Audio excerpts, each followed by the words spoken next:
Good morning, everyone, and happy Saturday. My name is Callie, and this is another weekend of Clarinets, Cats, and Coffee. In today's video, I am going to take you through a few tips to help, hopefully, make your life a little easier when you're practicing the beloved excerpt from Mendelssohn's Scherzo from the Midsummer Night's Dream. Before we get into that, I have a few things to catch you guys up on.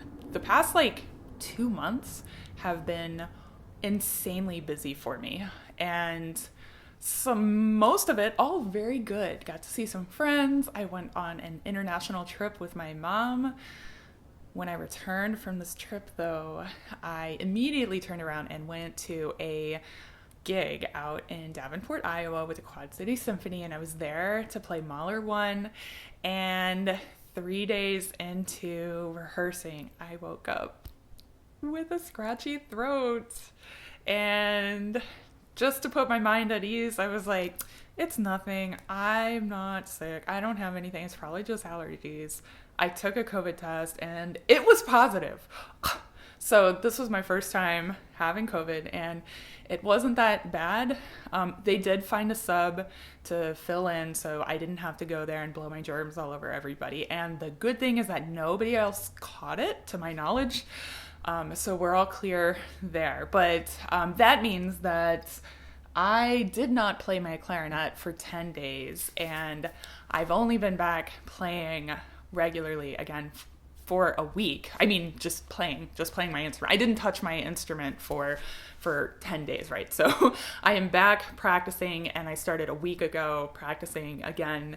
And it has been really nice, actually, to kind of take a step back and review my fundamentals and remind myself of how to play in a more relaxed way. And I think that's something that I reassess in my own playing all the time, and it's something that I try to prioritize.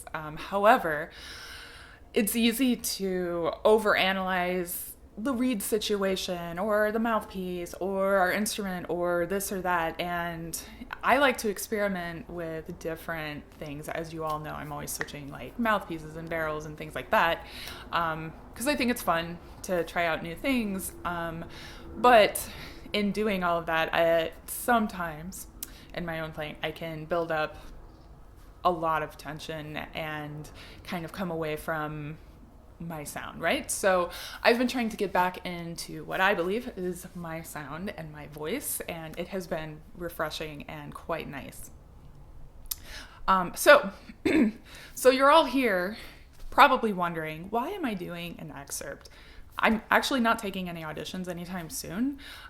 So I have actually been practicing this piece because in a couple of months, my clarinet quartet, we're actually going to record a brand new arrangement that Aaron Miesner made for clarinet quartet, and we're putting it on our album this year.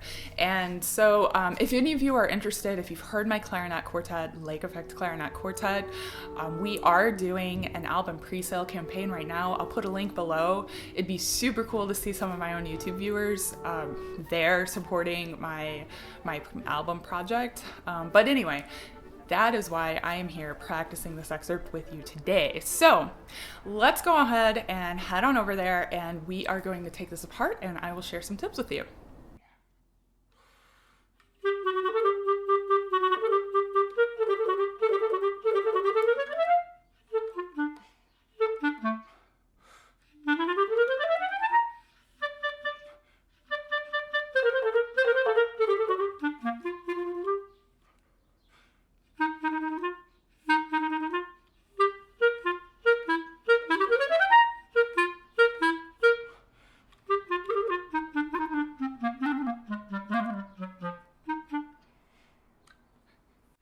Good morning, everyone, and happy Saturday. Oh, wait.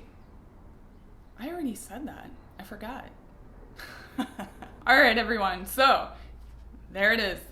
Mendelssohn Scherzo. My first piece of advice is to make sure that you're practicing articulation in a very relaxed way. This requires getting down to basics and working on the fundamentals of articulation.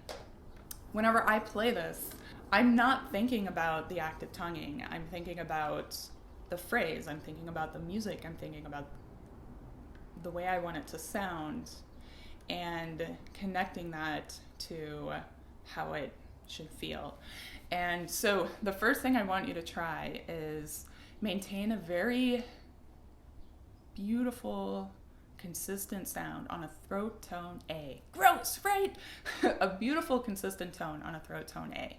And then when you're ready, practice articulating legato very gently.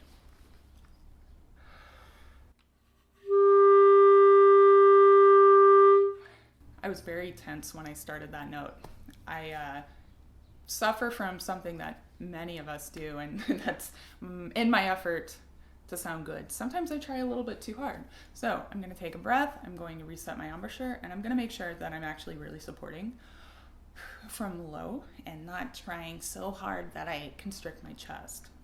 So nice, clean, open sound.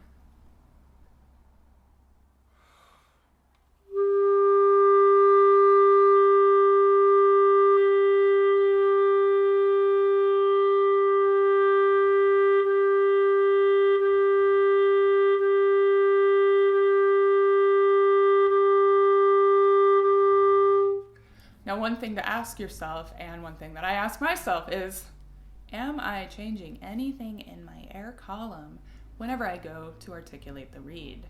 For some reason, we all get into our own heads and we start overanalyzing and we start thinking so much, and somehow it becomes habit to be really tense and just kind of like, kind of locked up when we play it. So I'm going to try that again, and I'm going to try to make sure that I don't change anything with my flow of air. I don't change anything in my chest, my throat, nothing. The only thing changing is the very front part of my tongue, and it's just barely tapping the reed like a feather. And also, you may have noticed I put my resonance fingering down because that's the fingering I like when I do this excerpt. Okay, we're trying again.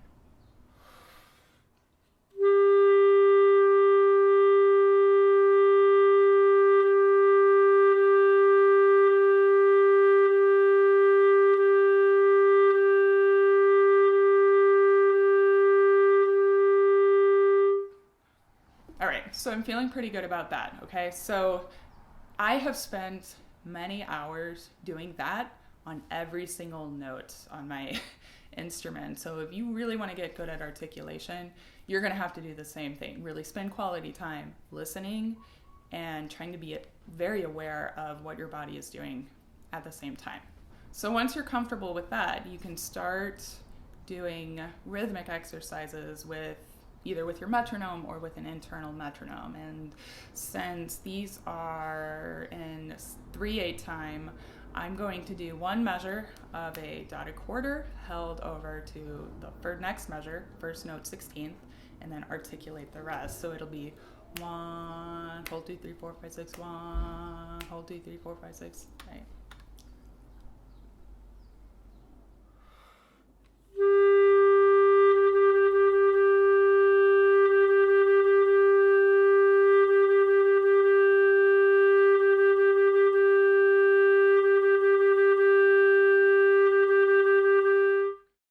So I'd like you to think about what your body is doing between the point when you start your breath and the point where you end, because at least in my body and how I play, the initial breath, when I start blowing, it's a lot easier, right, to maintain a good sound, and it becomes a little more difficult toward the end of the breath. And so I try to pace my breath using air support so that I can blow consistently from start to finish.